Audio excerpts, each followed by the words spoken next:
Bayang adlaw kanayong tanan nga nagpaminaw karon ning tulumanon. Kini ang akong suliran. Ilabi na kaninyo Dr. Rene Obra o Attorney Elaine Bathan.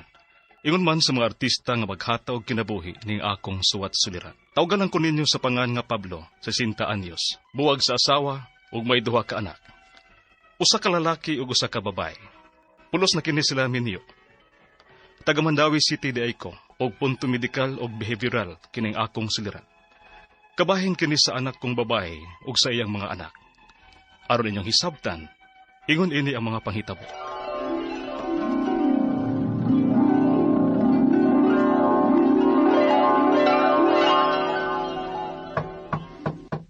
Katkaniyot lang, kinsa man kahali nga wa mo ko'y gipaabot nga parcel.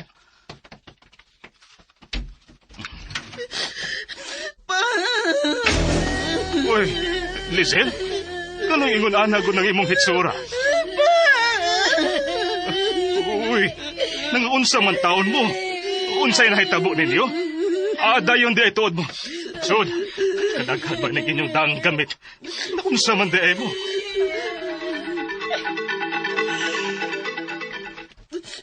Unsa? Mauna pa, gikulata kong Jeremy. Huwag nakakita ginang akong mga anak. Mara na silang na trauma. Kaming tanan na trauma, gid pa. Kay first time to namong nasinati ni Jeremy nga namuak sa among mga putang. Magpa-blatter ta. Ayaw lang pa. Ha? Di ko lahat na magkakaliya.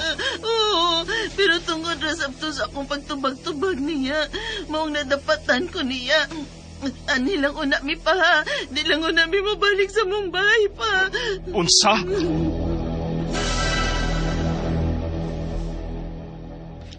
Unsa? Unsay plano ni mo, ani? Uy, ayaw ko pangutan na, anak. Kay ikaw may amahan. Ay inahan man sab ka. Anha lang una na nimo. Kay bao ka gyud nga may lain akong pamilya. Maay man ka diha. Kay ikaw rin naa diha sa imong bahay. Ang man, ug dili na nimo padayonon ang imong anak ug mga apo. Ay, sige. Ug guntag ka niya tos Jeremy, be. Tabagi kong istorya adto kung naunsa rin ang iyang pamilya. Kay basin di niya madawat. Kung unsa ko'y panulti ato niya, madapatan ko niya siya. Kikidapatan ba Ernest Liesel. Ay, sige. Kuntakon ko niya to. Unsa tong nabuak?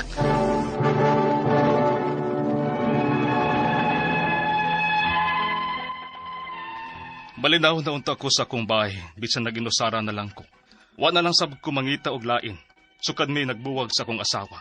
Kay di ko ganahan og samok. Apan wa ko magdahom sa batasan sa akong apo. Ingon man ang akong anak nga babae, kadako na og kausaban sa batasan. Sukad lang kini naminyo. Og unya, unsa tong nabuak? Sorry kayo pa. Gilapay man ni Eric ang iyang duwaan nga PlayStation. Uy, ug naigo ang sa amin nga dako. Ha? Pastilan, Liesel. Kaganing mama pa ka ng samina taon. Uy, unya nabuak? Kini magbataan ni. Yupan! Hindi ba na baba niyo, ha? Kumutong ka na rin! Basta na! Igo na nun! Kumutong ko! Ha?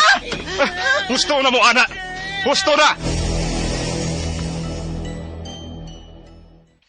Liesel, pangkahiragot ko. Ha? May special needs ba ng imong anak? Ha? Kuan, man siguro pa, uy. O di anong ingon anak man na siya? Ingon anak na yun na siya og saputon, mag-wild? Masuko lang yun na siya og badlongon nga paundangon na iyang duwa, ha? Unsa?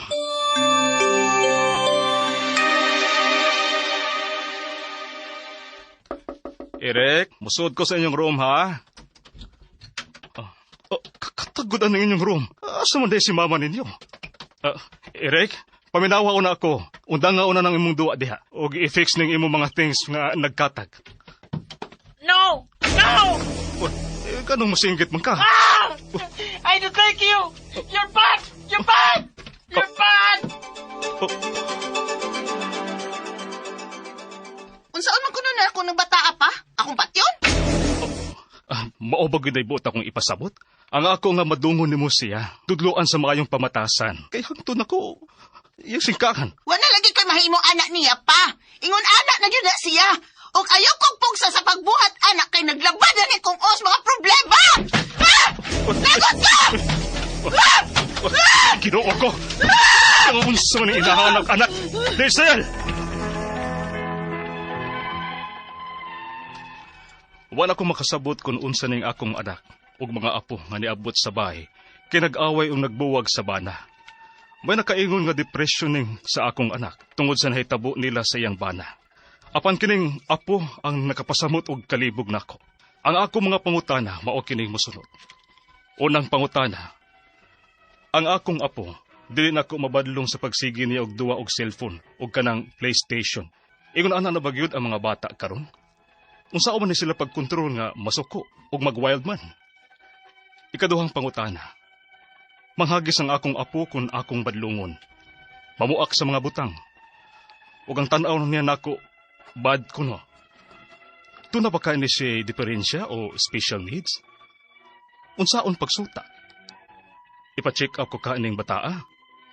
Disab ka ni trauma sa nasaksihan niya sa panag-away sa iyang mga ginikanan? Ikatulong pangutana, ang akong anak, ako sang nabantayan nga nausab ang batasan. Mudayon og singhag og panghagis kung badlungon. Og grabe kakatag sa ilang kwarto. Di man ni siya ingon iyan ni sa una. May nag-ingon nga basin kuno depression tungod sa nahitabong panagbuwag nila sa iyang bana og dapatan sab siya. Tinuod ka? Ikaupat og katapusang pangutana. May kaliwat ang akong asawa nga may mga special needs. Posible ka nga niliwat ning akong apo? Apan ang akong anak? Kung depression man sab ning iyaha, unsay akong buhaton? Palihog tabangi og tambagi ko. Kini ang akong siliran, Pablo. Mayong adlaw mga suking tigpaminaw dinhi sa tong programa, kini ang akong suliran. Anya na sab ako si Dr. Rene Obra magiguban kaninyo karong adlaw. Ako motambag sa inyong mga medical, psychological, emotional, behavioral o mga drug-related nga mga problema kay medical doctor man ako, psychiatrist o drug addiction specialist. Klase-klaseng pamaagi sa pagpadala sa mga sulat-suliran ri kanamo. Pwede kayo ipadala sa mong email suliran_612@yahoo.com or sa tong Facebook account kini ang akong suliran official writers page o ba sa mong buhatan sa 3rd floor Jose R. Martinez Building, Osmeña Boulevard, Cebu City. Ang inyong mga legal ng mga problema Attorney Ellen Batan ang andam og tagana nga motambag niya. Ang ato makutlo nga pagtulunan karong adlaw mao kini nga your life has purpose beyond what you can see. Naagoy plano ang Ginoo nato, no? Og kanang bato mga butang nga atong gusto niya dili dayon matuman. There must be something siguro nga para gyud nato, no? Ay, dili na ta mamugos og ablihan mga pultahan nga lisod ablihon. Kay naa magoy pultahan tingali along the way a little farther nga sayon ablihon para nimo. Okay? Ang ato magtatapos karong adlaw si Pablo, 60 years old. Si paritid ni siya, may duha ka mga anak, mga minyo na no, babaeng lalaki ng iyang mga anak. Taga Mandawi City. Musta mga taga Mandawi City? Mga De La Cuesta family dahil sa Tipolo. Musta? O dina sa Kanduman, no? Mga Mayol family. Ug na ako'y gitamdan rin, no? Bago lang ko ning adto sa Gano Aitat Cebu Mega Center, no? Nga na dool bitaw sa Redemptores na sila dadapita. So, may pagpaminaw sa mga Rivera family. Akong migo sa media, si Kenneth Rivera o si Janet Rivera, si Roy Salud, Rudy o si Pili Kabilaw, Nelson Pabiluna, bata naman si Nelson, ay? Vic Litang o Gilin Litang rather, diha sa Gano Aitat Cebu Mega Center, no? Ning dakbayan sa Sugbo. Ug mga taga Talisay City ug mga taga Sibunga, mga Balansag family. Diya sa Abugon, inumdum na yun kung nitiban kaang Bulante, no? May pagpaminaw ni James Laputan, og ni Nilo, og ni Narding. Og diya po sa Sibunga, may pagpaminaw ni Marilyn Salinas, Narino Aguirre, Gisamar Albarando, Rodel Carpintero, Lynette Aludria, mga atong mga sisters diya ni Mama Mary sa Lindugon Shrine, ni Frater Martin ug ni Frater Joseph, Sister Mary Paipa ug Sister Elizabeth. Gikan kini ni Mary Jory Javier, no? Diya sa Sibunga. So mayong pagpaminaw. Okay, kining uban sunod na lamang pod, no? So going back to our sender si Pablo, may tungod kini sa iyang mga anak ba to? Mga apo. Mga badlungon ni mga apo Pablo, no? Pero maayo na lang ka, congratulations kay na kay mga liwat no mangkitaan, no? So ako na ding paningkamutan. Unang pangutana ni Pablo, ang akong apo dili nako mabadlong sa pagsigi niya og duwa og cellphone ug kanang PlayStation. Ingon ana ba di ay gyud ng mga bata karon unsa man ni sila pag-control na masuko man ug mag-wild man. Well, pasabton lang gud pod, no? Sa akong naibalan, naramagod na yung mga negative effects ni magsigig duwa og cellphone. Gani, gisugyot na sa among pagtuon sa medisina nga mga bata nga below 2 years old, wala ginay cellphone. Nga magkaanam og kadako ang bata, limited ang adjust na to ang duration sa paggamit og cellphone. Unsa may mga negative effect nga makuha sa mahitabo kung ang mga bata, bisan kani mga dagko, magsige nila gamit og cellphone, no? Makakuha ni sila eye strain. Imong mata murag ma-blurred ang pagtan-aw, tali sa puton dili makatulog, mag-uga ang mata, mulabad ang ulo around sa imong mata. Oh, uban gani ani mag-anxiety, mag-depression kay mao lagi maka-addict ba ni, no? Makakuha ni siya sleep problem. So avoid cellphone use 30 minutes before sleeping, no? So ang gisugyot ani nga kung mogamit ta og cellphone below 2 hours per day. Pero kasagaran mo sa to, sige na lang yung gamit. Mahila po ko musulti, pero kusog ba po ko mo gamit, pero kinahanglan man. Part of our job maguna siya. Pero sa mga bata, limit gina nato ang paggamit ng cellphone, kaya kung balikon, naani siya ay harmful effect, no? Ayun lang pagpasabot, mayintag makabati ng imong mga apo sa kong Sibya, Pablo, para sa nga ma-aware sila nga dili na nagikan nimo, kundi nagikan gyud sa ka medical doctor ang pagsugyot nga ilimit ang paggamit og cellphone. Maka-distract din siya. Labi katong nag-drive, no?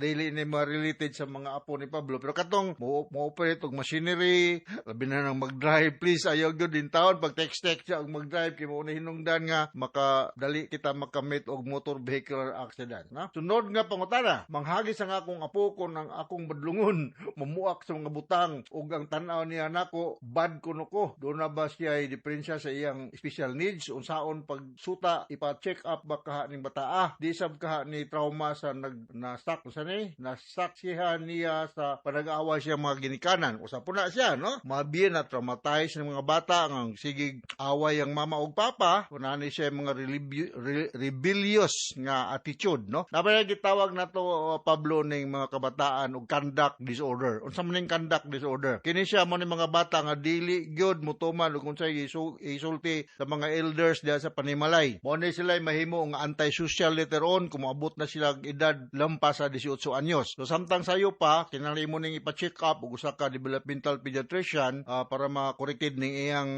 behavior. Ug di ba noon bisag para sa amo psychiatrist, preferably child psychiatrist. Naman tay mga pamaagi ani nga ma-control ning iyang behavior nga dili inunta kasagaran nga makita nato sa uban nga mga kabataan. Balikon ako, posible nga naay conduct problem ang imong apo ug kinahanglan na matagag pagtagad, no? Sunod nga pangutana, ako sang nabantayan na nausab ang batasan, budayon og singhag ug panghagis kong badlungon. Ug grabe kakatag sa ilang kwarto. Di man ni siya ingon ani sa una. May nag-ingon basin kuno depresyon tungod sa nahitabong panagbulag sa iyang pasani, panagbuwag nila sa iyang bana og dapatan sad siya. Tinuod ka ha? Well, imo maning anak, no, nga nagbulag siyang bana sa dako na din, no? Okay, anyway, at any age posible pod nga nagdepresyon ni siya, no? Kay mao lagi mga negative nga panghitabo sa atong kinabuhi, makakuan man ni siya, maka-depress, no? O maybe naani siya mga behavioral issues, no? So ako ikatambag nimo Pablo na imo naarabang ka sa asa baning inyo Mandawi City, no? Dalha kuno ni siya usa ka doktor, usa ka psychiatrist, siya maatiman, no? Mga kasagaran sa mga managbulag na ay mga aning problema ha because morning mugawas ni sa among teorya sa mga tao nga ma-depress, muhamtong sa pag-commit og suicide, simbako lang po dino, no? Kadtong mga loose support system, mahog ni siya sa egoistic theory sa ingunaning mood problem, no? Kay people who are single, divorced, separated, they are more prone to have this kind of problem compared to the naay strong support system nga naay bana na mga anak, na members pamilya nga mualalay sa iya. Pero kung siya gibulagan, biyaan sa iyang bana, posible mahitabo niya ning gitawag natong egoistic theory sa depression. So naatay mga antidepressant drugs available sa atong market ug dili pud pasabot nga tungod ang imong anak nga nagtake og antidepressant nga nabuang na, no? Antidepression is different from antipsychotic. Ug depende sa assessment sa iyang attending doctor kung tagaan ba pud siya og antipsychotic, kung nanay sa mga manifestations nga hallucination na siya, nag-delusion na siya, or other psychosomatic signs and symptoms. Sunod nga pangutana, may kaliwat lang akong asawa nga may mga special needs. Posible ka ni niluwat ning akong apo, apan ang akong anak kung depression man sab ning iya, unsay akong buhaton mo to, tagaag antidepressant. Ug kung naay history nga naay strong genetic loading sa side sa imong asawa about this kind of mga psychological problems, that will make your offspring, imong mga anak, mga apo, at a little bit higher risk compared to the general population. So ako magingon nga kung naay history nga naani sa inyong pamilya, automatic na mahimong usa ang member sa pamilya, pero akong balikon, mas higher ang posibilidad nga magka-develop sila og mga psychological problems. Ikumpara sa katong mga pamilya nga negative good ang ingon aning problema ha. So don't you worry, kay natay mga antidepressant available sa tong market ug depende sa imong budget, namatay mga generic nga dili kayo mahalon, ug kung ang pagkonsulta sa doktor medyo burden financially, moadto ta og usa ka government doctor or hospital like Department of Psychiatry sa Vicente Soto, no? Ako ang hipid sa una dugayng panahon, no, sa Psychiatry Department. So wala lipulihan ako karon. So moadto mo ning na lang gi-refer ko doc ni Dr. Rene Obra. Tabagay ko kay mao ni mana. Alright, so inaw takasabot ka sa speaker nimo Pablo dia sa Mandawi City. Daghang kitang mga kaila sa Mandawi City, mga Lumapas family, mga Uwano family, no? Regards yung tanan dia, no? So once again, ako si Dr. Rene Obra. Hinaut nga na tayo nakutlong ang pagtulunan karong adlaw with Atty. Elaine Bathan. Thank you very much sa makanunayon yung pagpaminaw sa atong mga RMN program. As kay tag-greeting din sa atong lugar. So from all of us here sa Radio Mindanao Network Production Center, Radio Mo Nationwide Tatakaraman. Daghang salamat o maayo.